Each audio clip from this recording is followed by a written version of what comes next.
Oi oi, morning. This is Friday and we are in the lovely Lake District, although it doesn't really look like that now, granted.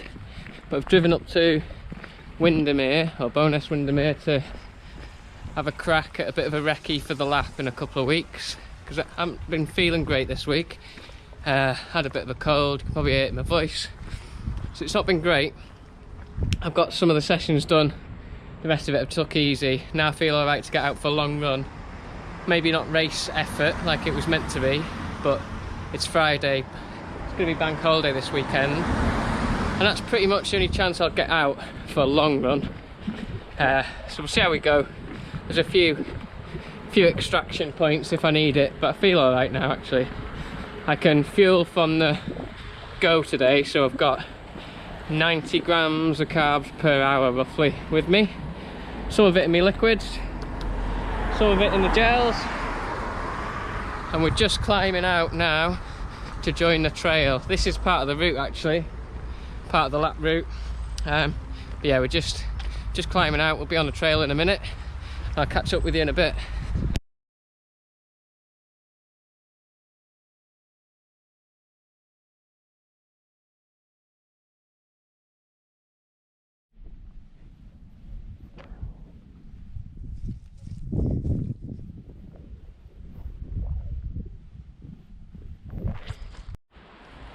So we've just dropped down into Troutbeck, which if you've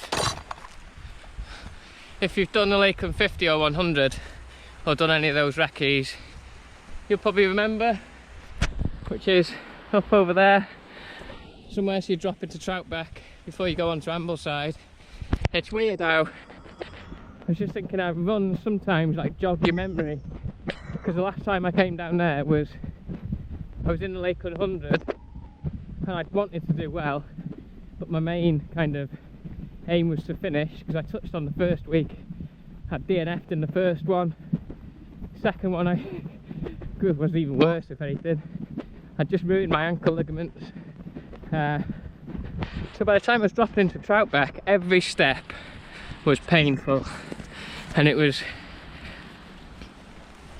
I still had hours and hours and hours left, well under the cut-off. So you're caught between, like, what should I do? Push on, try and get a medal, finish Lake 100 and keep moving, because I'd been in pain for hours and hours, or do I just stop? And it was just not a very enjoyable experience. Got to Ambleside, it took me forever, feels like, and it's only going over that route again I remember the pain I was in. Yes, and because I'd been in pain through the night, I was just tired of being in pain. So yeah, not sure why I shared that, but it's great how sometimes you go on another run and you feel completely different. Like, I'll do that run in the lap in a couple of weeks, and fingers crossed I'll be feeling good and charging down that hill, rather than fucking teetering down on needing my wind sticks just to get down there. Right, let's crack on.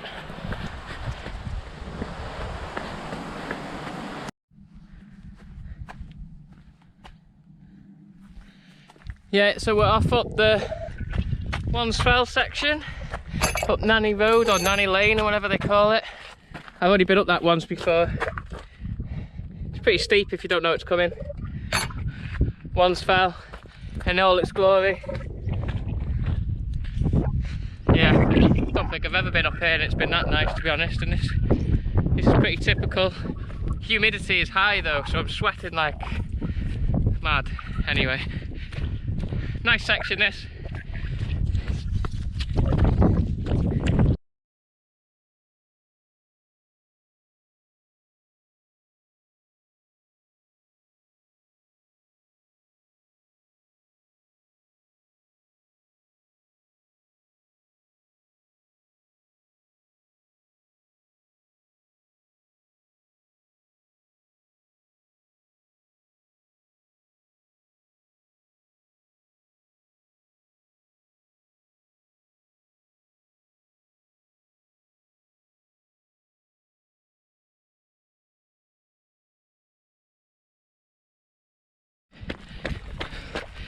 Okay, so we are now on about halfway up Lothrig. Don't ask me how to pronounce that one. Yeah, pretty green, very wet, but the sun is coming out. You can see how much I'm sweating. It's very warm, but yeah, after Wansfell you drop down into Ambleside, which is one of those weird ones. If you come off Wansfell, you could be anywhere in a clag, all of a sudden summertime Ambleside, full of tourists and busy, but yeah, you can just have to concentrate coming off Wansfell, and you're climbing up again. We're about halfway up here, and yeah, they're the two big climbs of the lap, really. We'll get you at the top.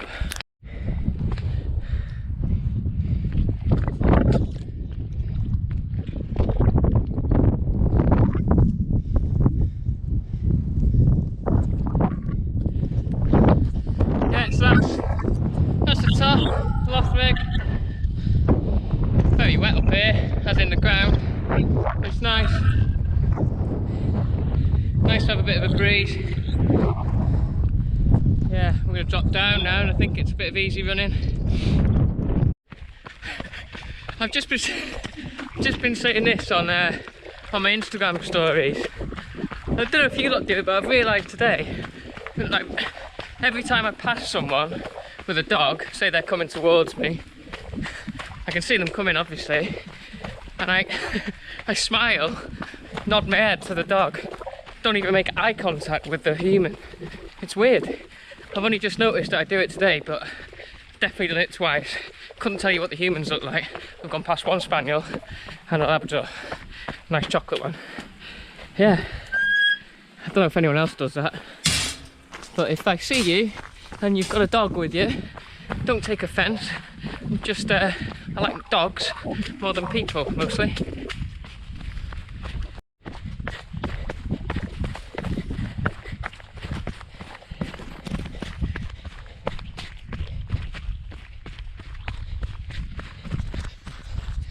So this is dropping back down towards Windermere again, the lake.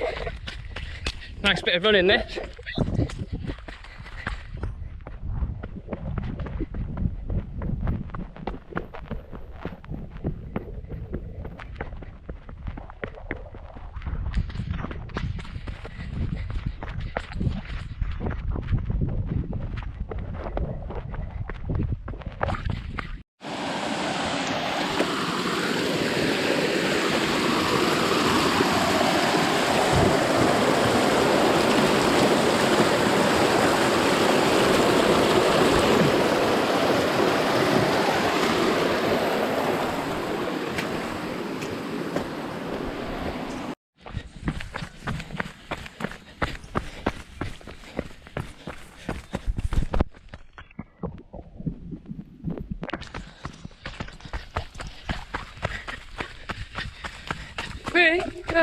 Such so long and you've always been alone.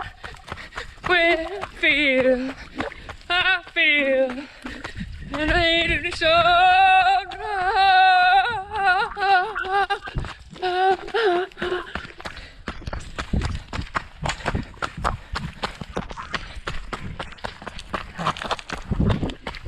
sorry.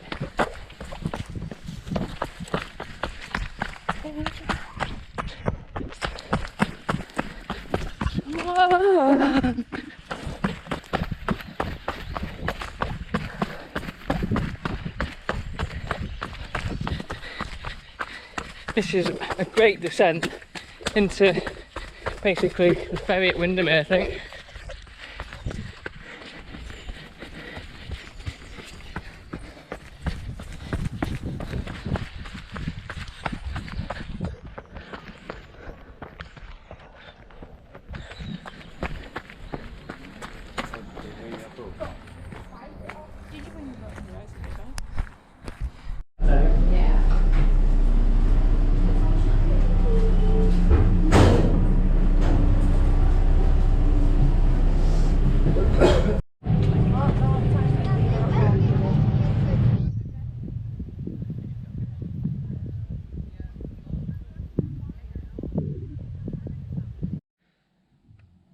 Right, we're back. Quick summary of how that went, because I'm in a rush now. I've had a mare when I got off that ferry and realised I've no fucking clue where I've parked the car. Windermere all looks the same, I tell you. Everywhere just looks the same.